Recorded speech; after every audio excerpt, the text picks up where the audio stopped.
What's up, guys? Joe Carabasi here, hypnotist and owner of Defined Mind and Body Wellness here in Glastonbury. I've been coaching for over 20 years, thousands of people of all levels, and there's one thing that always happens this time of year that I've learned that no matter who you are and what your goals are, it can really affect you. And so what I wanted to do today, I'm literally going to turn this camera around as I have this on like one of those chalkboard things, it's not really a chalkboard, but it looks like a used chalk, but it's actually kind of like black wallpaper, basically. In any event, and you can't erase it, but so it's not the neatest. Bear with me. But I am going to take you through a model in just a few minutes of it doesn't matter if your goal is weight loss, if it's internal, if it's getting off of medication, whatever it might be, making any healthy habit, this will help with. Let's take a look.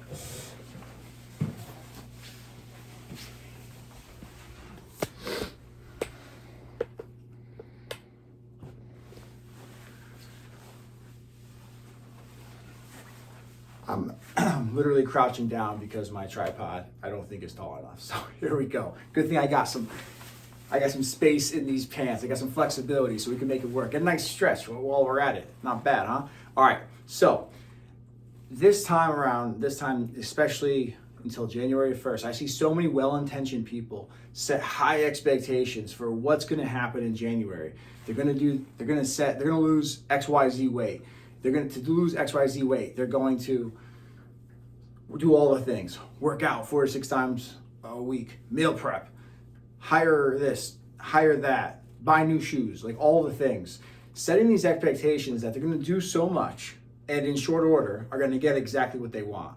And that is self-sabotage 101. Now you can insert business goal, you can insert internal struggle, which, by the way, most of our struggles are internal, although as much as they are real in the external, it really exists in the way it's affecting us inside, right? So that's kind of what makes this model so powerful, is that over the years of coaching and all the psychology type stuff that we're working with through all these life things that happen, finding solutions. On the hypnosis side, though, it's about reprogramming and changing the story. And we can do that through hypnosis, but a lot of the concepts we can also extract. And so this is gonna start here. Now you can see, maybe you can't, because I have very sloppy handwriting. We're gonna get our pen here. But at some point, this whole thing, let's see if we can tilt this up a little bit. There we go. This whole thing starts with a catalyst. Now, right below you see a woman, I work with a lot of women, falling off a cliff. Over the last 20 years, I kid you not, I have worked deeply with thousands of women in menopause. And while I'll never be in that struggle, I have a really good understanding of what that struggle is, having worked with so many women, and it's real. And what the rule of thumb, any woman will tell you, is whatever's worked up to that point does not work to the same extent that I once did. So that can be that falling off a cliff thing. Now, men, we also slow down, but we do not slow down to the extent women do. And then various other things can affect this, right? Life change. I found during working in COVID, I was coaching, and I had people, I saw like over as like in a cumulative way, there was a good amount of people who were at like a 5 pre-COVID, COVID hit due to all the uncertainty and everything else, they're at a 7. People who were at a 7 were always just, not too much issue, making everything was good, okay. They went to a 9 and above. And those who were at a 9 went way up. And so that is a catalyst, right? That's more of a macro catalyst in a way. But it could also be something small. It could be something someone said to you, or maybe putting on something that's tighter than you want it to be. But it's something that's going to get you to take action. Now, we're going to get here. We always end up here, okay? But it's also where we start, because it has to be addressed. This is an iceberg. You can't tell it's an iceberg. I mean, this ain't a drawing show, okay? Although I love watching drawing shows. Either way, or Yo Gabba Gabba, my daughter and I watch. The drawing part's our favorite. In any event, this is an iceberg. This is the top. Now, all icebergs, 20% is what we see. The rest mostly is underwater. RIP Titanic, right? They didn't know. And this is the water level. So this is kind of like it is in the psychological structure of our mind. Our conscious mind, what we're focusing on oftentimes is 20% of what the issue really is. And so that causes the frustration. But because we're focusing on the things that is a very small part of what's actually going on, more or less how we feel about what's going on, we're getting frustrated with everything around us, right? And that can often lead to this sort of drop off, is when we feel like we're doing everything right, yet we find ourselves in the same patterns, right? That's because we're focusing on the conscious story that's been rerunning through our head. And so really where it changes when we get into the 80%, that's where everything really sits. That's the potential, that's the pain. Once we release the pain, we can allow for the potential to really run its course. So, all right, let's run through this thing. So we have our catalysts. And then from there, we have there's a book, Small Bet. It's a great book. But small bet, setting a reasonable result within a set amount of time. So what is a small bet? Small bet is like, so a lot of times I always use a weight loss example. People are getting ready to lose weight for the new year. What do? They're like, oh, hey, I got to work out 5-6 days a week. Now this person hasn't worked out 5-6 times in the last 2 months, but all of a sudden it's New Year. So they set this expectation, which is, by the way, driven by self-sabotage. More on that later. However, we're not doing that. Not this year. Stop with that. Okay. This year, we're going to set a reasonable small bet. So if you didn't work out, and no shame, by the way, it's all good, right? No worries. But if you didn't work out more than twice a week at all last month, then why don't we start with that as a goal, 2 times a week? And it could be anything in between, but it shouldn't be a big step from where you are now. And within that, reasonable results, right? So with that, yes, and, right, that's always what it is. Yes, you should start with something that's very achievable, and right there, small bet, right? And have the same amount of expectations. It is a small bet. So in other words, don't expect to lose 20 pounds in 30 days. Again, that'd be a self-sabotage thing.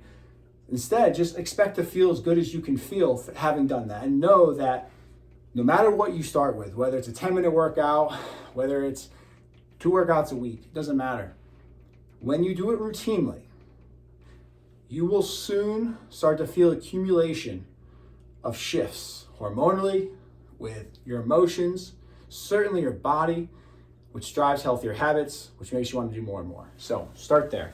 But when you start there, guys, let's see if I can get this. Oh, I can get this thing higher. Look at this. It's been a minute since I filmed, seriously. Holy cow. There we go. Look at that. All right, I don't have to scratch down anymore. All right. Ants. Automatic negative thoughts. These happen. They come into your head whenever there's something you want to do. And this is what it sounds like. Reasons why you can't, you shouldn't, you won't. Why now is not a good time.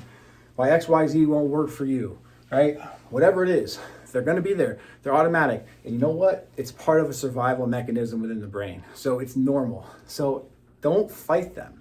Don't allow yourself no shame in what you feel, because that is a part of the process. In fact, that means you're on the path, right? Remember why we started, there was a catalyst, but now you're on the path, right? So this is going to happen, and you're going to have down days and down moments. So you're human. Sorry to say, you're messy, I'm messy. Everybody who's ever existed is. It's the idea of perfectionism is a part of that self-sabotage momentum. You got to be really careful of during this stage you're starting to pick up momentum. So you got to allow yourself some grace and know that you're going to have these moments and these days. The best thing you can always do is you get right back up, right? And that's why you need to have a preliminary plan. Now, a preliminary plan, notice how these puzzle pieces are not complete because there's only a couple of things that you want to start doing. So using our weight loss example, you don't need to meal prep every Sunday, work out as many times as we talked about. Then on top of that, go walking and do Peloton with Sally and whatever, and then walk around during little Jimmy's basketball class. You don't need to do all of that. How about this? Let's exercise twice a week. Let's drink half your body weight in ounces of water per day. Let's prioritize protein every time you eat. First thing. Don't worry about anything else, but just have protein first. What if we just start there? Those 3 things. Do those 3 things for me. Tell me you don't feel better in 30 days, right? That would be a very basic preliminary plan. And you know what? Here's the thing with preliminary plans. It's like Mike Tyson. I wish I could do a Mike Tyson impression. I can't. I can't do justice. I ain't going to do it. Robert De Niro, though, I mean, kind of, not really. Anyway, the preliminary plan is there for you to start and build, right? Everybody has a plan until you get punched in the face. That was a Mike Tyson quote. It is true. And part of self-sabotage, see how that keeps coming up, is procrastination by over-analyzing everything that's going on. And so just know it's going to be imperfect, take action steps, and then build on them. See what, and the other part of the puzzle analogy here, I'm big on visuals. In hypnosis, you need visuals. The subconscious knows visuals. It's easy for the subconscious. And so in this way, look at how they just need to fit, right? Not everything is going to fit. And that's an important thing. Just because it worked for XYZ doesn't mean it's going to work for you. And just because they said they did that doesn't mean they did that to get to where they are. You don't know. So don't play up that game. Trust me, you're going to drive yourself crazy. Look, we've all made that mistake. It's hard not to on social media. But at the end of the day, your story is your story. What works for you? Let's focus on that. Now, this point where things get started, we start to follow through on the preliminary plan. And then what you're going to notice there is MCM. Oh, look at this, elevator.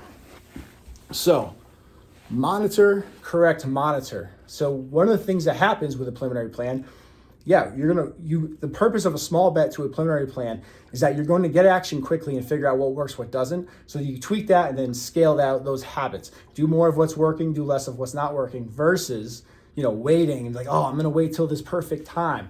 And then, but either way, in getting started, you're going to have downs, like without a question. You're going to miss workouts. Something's going to happen. If you're somebody who deals with chronic pain right now, the answer is not to move. That is not the answer. I help plenty of people who have fibromyalgia, multiple sclerosis, you name it, who their doctor told them and everything under the sun, do not move. You need, don't get me started. A whole other thing. But the point is, something's better than nothing. That is progress. And those people, and you are one of them, I don't care who you are, as long as you can move, you need to move. Now, that doesn't mean, though, there's not going to be 2 steps forward, 1 step back, right? That's why we start slow. We have to make those adjustments, but you got to know they're going to be there. So that's the up and down. You learn, you correct, you go back, you always try to get to neutral, but we're never going to really be there. If you're someone who's living a fulfilled life, you are going to have challenges. It doesn't have to be in business.